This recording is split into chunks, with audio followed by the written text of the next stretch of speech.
Okay, so today we're ditching those rigid step-by-step plans for growth, the kind that make you feel like you're always following a blueprint. Yeah, Hmm. we're going to explore something way more like adaptable and honestly way more fun. Tiny experiments. I like it. Right. Yeah. So if you're anything like us, you're probably super into like learning new things quickly and deeply, but without getting totally bogged down. Right. You don't want to be overwhelmed. Yeah. Exactly. So this is going to be perfect for It's you. just for you. Anne-Laure Le Cunff's book, Tiny Experiments, is kind of our roadmap for today. Oh, fantastic book. It is, right? Yeah, it really focuses on the power of curiosity and just like a playful kind of experimentation. Yeah, it's less about like rigidly hitting those milestones and more about the journey of learning and, just growing. That's good. That's a good way to put it. Even Adam Grant himself said it offers this like really fresh perspective, using uncertainty as fuel. I love that. It's cool, right? Yeah, and Cal Newport also chimed in, calling it a delightful shift toward a more playful and exploratory approach to life. I mean, can you really argue with Cal Newport? Not really. So in this deep dive, we're going to unpack a bunch of these really insightful concepts. Sounds good. Like, first we'll tackle those limitations of traditional goal setting, those really linear ones. Uh-huh. And then we'll jump into the whole curiosity-driven experimentation thing. Fun. Right. We'll even figure out how to design our own tiny experiments. Okay. Then we'll check out this idea of mindful productivity. I like that. Yeah, it's a good one. Yeah. And of course, we got to talk about handling uncertainty because life, It throws curveballs. it does. Yeah. And then we'll wrap up with the unexpected perks of like sharing your learning journey publicly. But that's a good one. Right. I like that one. Our big goal today is to give you guys some really practical stuff you can actually use, to help you learn and grow. Awesome. So let's kick things off by digging into why the author thinks traditional goal-setting methods often fall short. Okay. She talks about her time at Google, where they have this super clear path for climbing the ladder. Yeah, Google's known for that. Totally. Yeah. And while it seems kind of ideal, with all the rubrics and stuff, she actually started feeling kind of bored. Huh. Like this perfectly planned trajectory was missing that like spark she had before when she was just genuinely hungry to learn. So it was like checking boxes versus really being passionate. Exactly. Yeah, I can see that. It's like this prescribed path versus a life that's really driven by, intrinsic motivation. Right. The book also touches on this societal pressure Yeah. to build a legible story of success. Yeah, like a clear narrative. Right. Yeah. With all the steps laid out. So people can easily understand it. Exactly. It makes you feel validated and secure. Yeah, but it can also stifle that curiosity. Yes. Like that urge to explore the unknown. Right. The author makes a really key point, though. Okay, what's that? She says, ambition itself, the desire to grow and improve, isn't the problem. Interesting. Right. Yeah. It's more about how we try to, like, squeeze this ambition into these rigid goal-setting boxes. So it's not the ambition, it's the container. That's it. Okay. These linear approaches can actually create this thing she calls toxic productivity. Toxic productivity. Yeah. That sounds unhealthy. It is. Yeah. We become so obsessed with being busy, with planning everything perfectly and, just constantly doing this. Constantly going. Yeah, And not necessarily getting anywhere. that's the thing. Interesting. Some research even suggests that some goals are just excuses to keep ourselves busy. Oh, wow. So it's like a distraction. Kind of like a way to avoid facing something else. Or maybe even just like a fear of stillness. Maybe. Yeah. And all this pressure to achieve these outcomes can make you feel like you're constantly falling behind if you're not like sprinting towards the finish line. Makes sense. Right. Yeah. It discourages you from taking breaks, Yeah. for reflection or just to recharge. Yeah, you just keep pushing. And it strains relationships. Uh-huh. And it can even make you neglect your own well-being because you're so focused on speed. Speed over everything else. Over sustainability, for sure. Yeah. So the emotional toll of these rigid goals is huge. Makes sense. It's anxiety about setbacks, Yeah. apathy towards the journey, and even resentment for feeling like you're forced to play this game with rules that don't really vibe with you. That's a good point. Right. I mean, nobody likes to feel forced into something. Exactly. Yeah. But this whole critique of these old methods, it opens up a space for something new. Okay. I like where this is going. The book nudges us to think about an alternative, Mm-hmm. one that starts by cultivating curiosity. Curiosity. Mm-hmm. I like that. And they use Amelia Earhart as an example. Oh, cool. She was obviously driven and accomplished, but her life wasn't just about checking off goals. Right. It was her endless curiosity and her love for experimenting that really fueled her. So the journey itself was the reward. Absolutely. That's beautiful. She saw adventure as something inherently valuable regardless of the outcome. I love that. And it's interesting how sometimes we focus so much on the achievements that we miss these like subtle but super important aspects. Yeah, we skip over the nuances. Totally. Little things that make the story. Earhart's constant reinventions and changes in direction, those are key to understanding her journey. You're right. It wasn't a straight line. Not at all. Yeah. And this brings us to this cool concept from the book, liminal spaces. Liminal spaces. What are those? They're those in-between moments where the usual rules and expectations kind of fade away. Okay. Like imagine you're on a long flight without Wi-Fi. Oh, I know that feeling. You're suspended between your starting point and your destination, and all those routines and pressures are just gone. Right, it's like a pause. It is. These liminal spaces can feel weird because our brains love structure, They do. but they're actually fertile ground for learning and growth. So it's like an unexpected opportunity. Exactly. I like that. And experiments, the author says, they thrive in these in-between periods. That makes sense. They let you explore without being limited by a fixed destination. It's about the exploration. It is. Yeah. It's about trading that illusion of control for the potential of discovering something truly new. Okay, so how do we actually do this? So the book suggests ditching that big, meticulously planned, epic script, that purpose-driven life, Right. and replacing it with something way more flexible, built on curiosity and these tiny experiments. Tiny experiments. I like the sound of that. And designing these tiny experiments, it's actually pretty simple. Okay, tell me more. You start with an observation, something that grabs your attention, or maybe a challenge you face a lot. Something you've noticed. Exactly. Then you turn that observation into a clear question that you really want to explore. So you're getting specific. Okay. After the question comes the hypothesis. A hypothesis, Yeah. like an educated guess. It is. Okay. It's that initial idea you want to test? It doesn't have to be super scientific. Not at all. Okay, good. Just a hunch you want to explore. Okay, I'm with you. Like maybe you notice you always dread public speaking. I know that feeling. Right. Yeah. So your question becomes, how can I build confidence in that area? Okay. And your hypothesis could be taking improv classes might help. Makes sense. Right. Yeah. Or maybe you're always anxious in the mornings. Mornings can be rough. They can be. Yeah. So you ask, how can I feel more grounded? Okay. And your hypothesis could be daily meditation might do the trick. Interesting. See? Yeah. And the cool thing about this experimental approach is the goal isn't necessarily to become like a world-class speaker or, reach some enlightened state of meditation. No, it's not about the end goal. It's about the exploration. It's about the process. Exactly. Okay. It's about following your curiosity and seeing where it leads you. So what's next? Once you've got your hypothesis, you make a pact. A pact.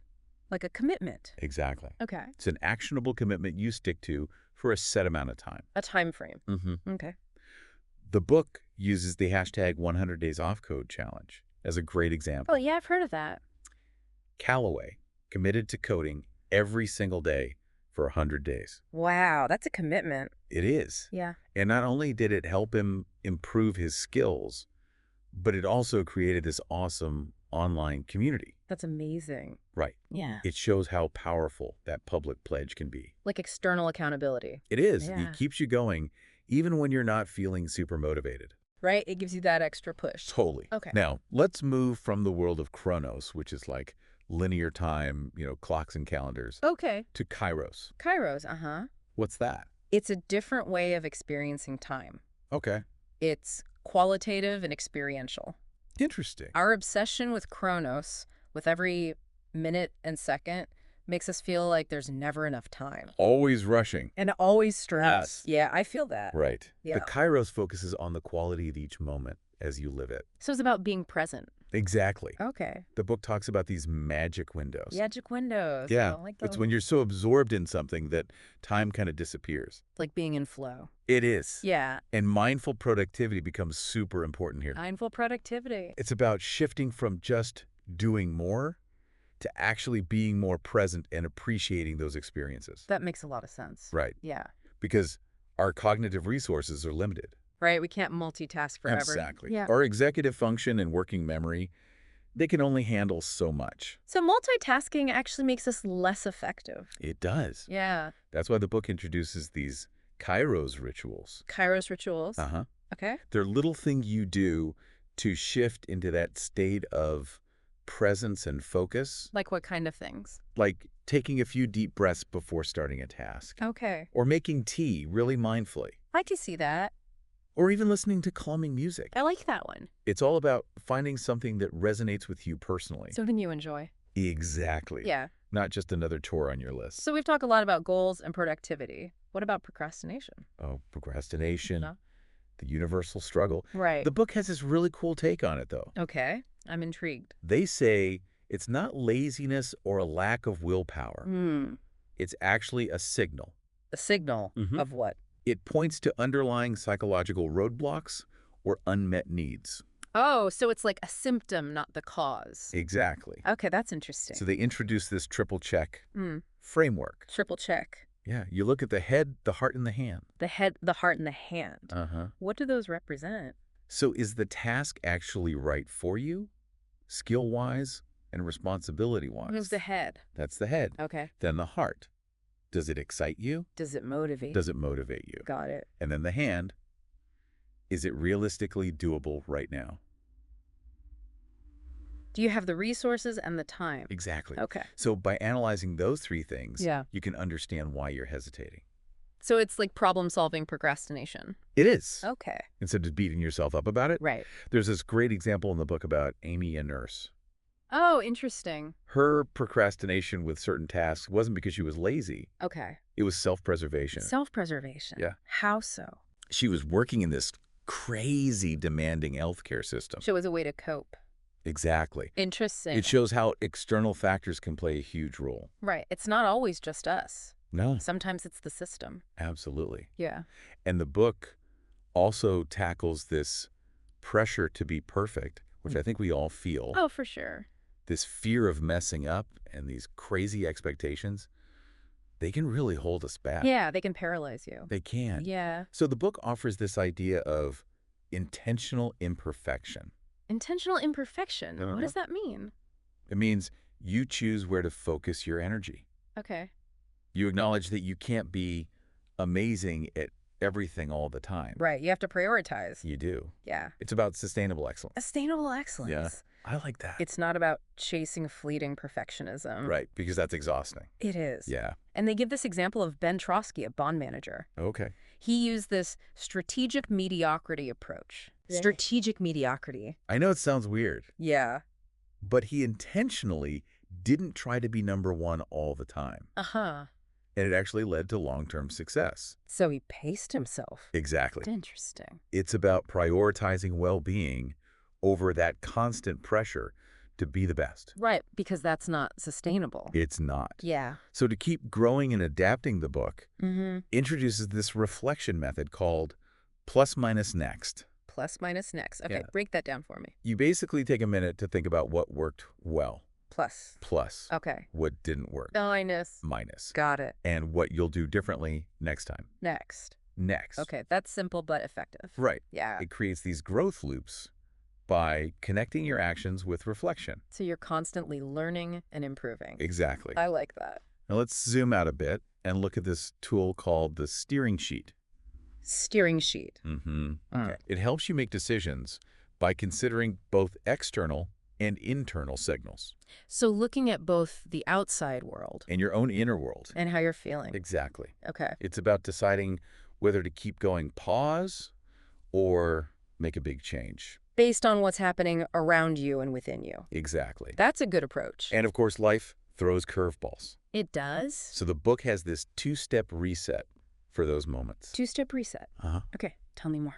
Step one is all about processing your emotions. Okay. You acknowledge and label what you're feeling. So you're naming your emotion. Exactly. Okay. It helps you manage those initial reactions. Empty down. It does. Yeah. And then step two is tackle the practical consequences. So looking at the objective impact. Uh-huh. Okay. You figure out how to adjust your plans. So you're taking action. You are. Okay. And the book also emphasizes the importance of community. Community is crucial. It is. Yeah. They talk about this thing called social flow. Social flow. It's that energy you get from collaborating with others. Oh, yeah. When Uh, you're all in sync. Exactly. It's a great feeling. It is. Yeah. They even introduced this idea of a curiosity circle. A curiosity circle. Yeah. What's that? It's a community built around learning and connection. Driven by curiosity. Yes. Okay. And it's not about hierarchy. It's about mutual support. So everyone's learning from each other. Everyone. I like that. And they give examples like the Rebel Book Club and the Folkestone Fellas. Cool. They show how beneficial these supportive connections can be. It's like having a built-in support system. It is. Yeah. And finally, we get to this concept of learning in public. Learning in public. Yeah. Okay, explain that one. It's about sharing your learning journey openly. Openly with everyone. Yeah. Okay. Your progress, your challenges, even your mistakes. That sounds scary.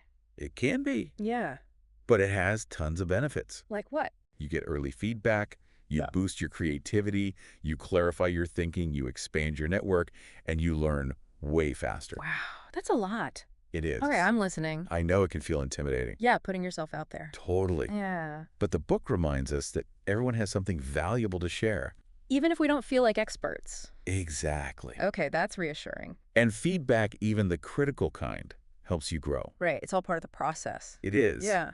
And being transparent builds trust, People see the real you. the authentic journey, Yeah, and it might even inspire others. that's a good point. Now, at the end of this exploration, we reach a really interesting shift in perspective. Okay, what is it? It's about moving away from fixating on legacy, you know what you leave behind, Right. and focusing more on generativity. Generativity, what does that mean? It's about the immediate impact you have and how you contribute to the growth of others right now. So it's about the present moment. It is. The book lays out 5 keys for these generative adventures. 5 keys. Mm-hmm. Okay, I'm taking notes. Proving your work, increasing your chances for luck, cultivating diverse skills, closing the learning loop, and injecting playfulness. Wow, that's a lot to unpack. It is. Yeah. But essentially, it's about embracing the unknown and focusing on making a positive difference today. I love that. So this experimental mindset, driven by genuine curiosity, it's a powerful path for continuous learning, personal growth, and, just becoming a better human. I agree. We've explored the limits of those rigid goals, the magic of tiny experiments, the importance of mindful productivity, the strategies for handling uncertainty, and the perks of sharing your learning and helping others grow. It's been quite a journey. It has. Yeah. And as you think about all this, I encourage you to try something new. Embark on your own little experiment Exactly. in an area that sparks your interest. Follow your curiosity and see where it leads. And if you want to dive deeper into these concepts, Anne-Laure Le Cunff's Tiny Experiments is a fantastic resource. It is. Yeah, full of practical advice and inspiring stories. So thank you for joining us on this deep dive into a more curious and experimental way of living and learning. It's been a pleasure. It has. Absolutely.